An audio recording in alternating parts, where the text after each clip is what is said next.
बिस्मिल्लाहिर्रहमानिर्रहीम। आज हम पढ़ेंगे जनरल बैक्टीरियोलॉजी। जो जनरल बैक्टीरियोलॉजी कंप्लीट करेंगे, वैसे मोस्टली लोग कहते हैं इसको पास्ट पेपर से करना है, लेकिन मेरे यहाँ से हमें साथ में अनु माइक्रोबायोलॉजी से कर लेना चाहिए। मैं आपको इधर से कराऊंगी, साथ में पास्ट पेपर भी सारे कंप्लीट कराऊंगी, तो आपके पेपर में ये हो जाएगा।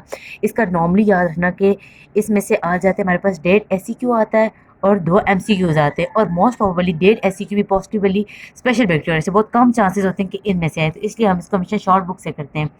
अच्छा, सबसे पहले तो हमें प्रोकैरियोट और यूकैरियोट के दरमियान डिफरेंस पता होना चाहिए। हमें पता है जो प्रोकैरियोट्स होते हैं इनके अंदर कोई DNA नहीं होता, जबकि इसके अंदर DNA मौजूद होता है।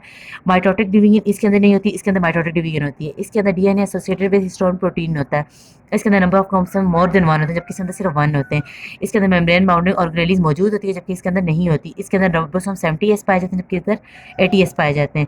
और जो सेल मेम्ब्रेन है हमारे जो यूकैरियोट्स होते हैं, इनके अंदर स्टीरोल पाया जाता है, जबकि जो होते हैं हमारे प्रोकैरियोट इनके अंदर स्टीरोल एब्सेंट होता है।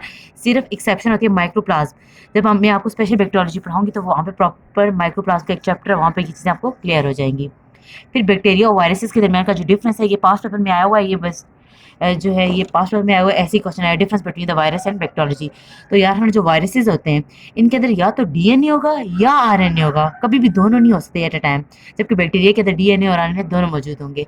सेल वॉल की बात करें तो वायरसेस के अंदर कोई सेल वॉल नहीं होता, जबकि बैक्टीरिया के अंदर सेल वॉल मौजूद होता है। राइबोसोम इसके अंदर एब्सेंट होते हैं, इसके अंदर 70S होते हैं। मोटिलिटी इसके अंदर क्या होती है, नन होती है, लेकिन इसके अंदर कुछ ना कुछ मोटिलिटी मौजूद होती है। इसके अंदर जो मल्टीप्लिकेशन होती है बाइनरी फिशर या माइटोसिस के जरिए बैक्टीरिया के अंदर होती है, लेकिन वायरसेस के अंदर नहीं होता। अच्छा, नेक्स्ट क्वेश्चन आ गया हमारे पास, जो ग्राम पॉजिटिव और ग्राम नेगेटिव के दरमियान डिफरेंस पूछा हुआ है, ये देख लें।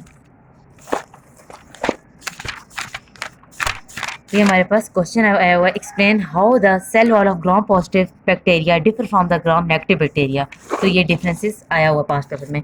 तो हमारे पास जो होते हैं ग्राम पॉजिटिव होते हैं, इनके अंदर जो होती है पेप्टिडोग्लाइकन की थिक लेयर होती है और मल्टी लेयर्ड होते हैं, जबकि ये थिन होते हैं और सिंगल लेयर्ड होते हैं। ठीक है, थिन लेयर्ड होते हैं और सिंगल लेयर्ड होते हैं। इसकी आउटर मेम्ब्रेन इसके अंदर मौजूद होती है, इसके अंदर एब्सेंट होती है। इसके अंदर पेरिप्लाज्मिक स्पेसेज होती है, एब्सेंट होती है, इसके अंदर प्रेजेंट होती है। लाइपोप्रोटीन कंटेंट देखा जाए तो इसके अंदर कम होता है, इसके अंदर हाई होता है। टिकोइक एसिड इसके अंदर मौजूद होते हैं, इसके अंदर एब्सेंट होते हैं। लिपोसैकेराइड एब्सेंट होती है, उधर प्रेजेंट होती है। आपने ऐसे ही एग्जैक्ट याद करनी है। फिर हमारे पास नेक्स्ट क्वेश्चन जो पास्ट पेपर में आया हुआ है, कि हमारे पास क्वेश्चन आया हुआ है पास्ट पेपर में, enumerate any 3 bacteria of medical importance that cannot be seen on gram stain, give reason and alternative microscopic approach।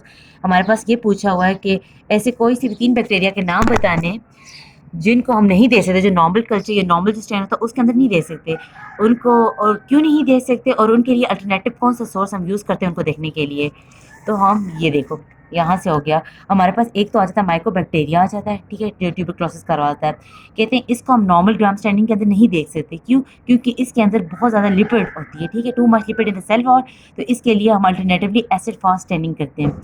ये सारे जो मैं आपको यहाँ पढ़ा रही हूँ स्पेशल बैक्टीरियोलॉजी में स्पेसिफिकली एक एक करके एक्सप्लेन है, ठीक है। ट्रिपोनिमा पैलिडियम की बात करें तो ये बहुत थिन होते हैं, तो इसके लिए हम डार्क फील्ड माइक्रोस्कोपी यूज़ करते हैं, ठीक है। माइक्रोप्लाज्मा की बात करें तो हम इसको, इसके अंदर कोई सेल वॉल नहीं होती, तो इसको हम, इसके लिए कोई अल्टरनेटिव पाथवे नहीं है। अच्छा, इसको छोड़ दें, जो क्लेमाइडिया और रिकेशिया हैं ये दोनों इंट्रासेलुलरली पाए जाते हैं, बहुत थिन होते हैं। तो इसका जो क्लेमाइडिया है ना, इसके लिए हम इंक्लूजन बॉडीज़ देखते हैं साइटोप्लाज्म के लिए, और रिकेशिया के लिए हम जिम्सा या फिर कोई दूसरा स्टैंड यूज़ करते हैं। फिर हमारे पास आ जाता है प्लाज्मिड। ये इंपॉर्टेंट है, पास में क्वेश्चन आया हुआ है कि व्हाट इज़ प्लाज्मिड, इसकी टाइप्स बतानी है। देखें प्लाज्मिड क्या है, इसकी टाइप्स बतानी है, इसके फंक्शनल स्ट्रक्चर मेडिकली इंपॉर्टेंस बतानी है, ठीक है।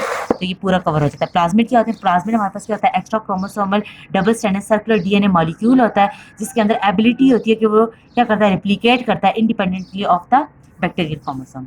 अब इसकी टाइप्स देखते हैं, 2 तरह के होते हैं, ये ट्रांसमिसिबल प्लाज्मिड होता है और एक नॉन ट्रांसमिसिबल प्लाज्मिड होता है।